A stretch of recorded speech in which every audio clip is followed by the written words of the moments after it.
Hey everybody, Laura and Vansh here from the TennisONE team to talk to you about CrowdRIVALs. And today we're talking about raising the stakes. In a previous video, we talked to you about how to raise the stakes with funds, but what we didn't show you was how to raise the stakes with metrics. Vansh, could you talk to us a little bit about how this might be for our more experienced users and how they do it? Yes, definitely. So on the screen here that you see on the left, you have examples of users who've created a contest, but they've given a specific number alongside the metric. So you'll see here that Raducanu has over 10 more points won than Kerber, and another contest where Kerber has over 5.5 more games. So when I make the recommended matchups and I create the videos for those, I usually just say player X has more games than player Y, or more points or more break points, but I don't actually specify the number. But if you're an experienced user, you feel like you got a handle on skills-based gaming already, that's definitely an option for you to create. And another way to look at it is also looking at their season averages. If you feel like there's a big gap in their season averages, that would indicate that one player has more dominance over the other.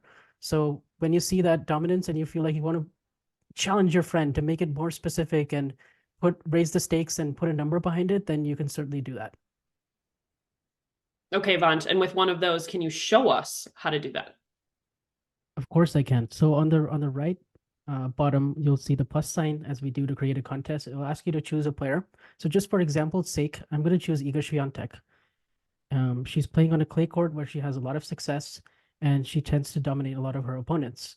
And she's taking on Elise Mertens in her first match. And so I'm just going to put a contest between her and Mertens on the screen here. And you can see their season averages for points won. There's a big gap here. Um, and when I create it, it says Iga Swiatek will win more points, but you see their season averages. It's 67.7 to 56.8. That's quite a big gap.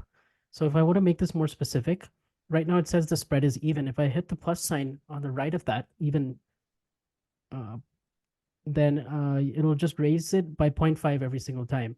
And so if I want to make it more specific and say that I think she's going to win 9 more points than Mertens, I can do that. And this will then go to the public feed once I share it. So remember, everybody, he just raised the stakes with the metric, and he can raise the stakes or lower them with the funds if he's not super confident in his first time doing a higher skill-based game here. But as soon as you get more comfortable with CrowdRIVALs, feel free to give this a try or accept a contest from another user so that you know what you're doing. Thanks, everybody, for joining us, and we'll see you next time.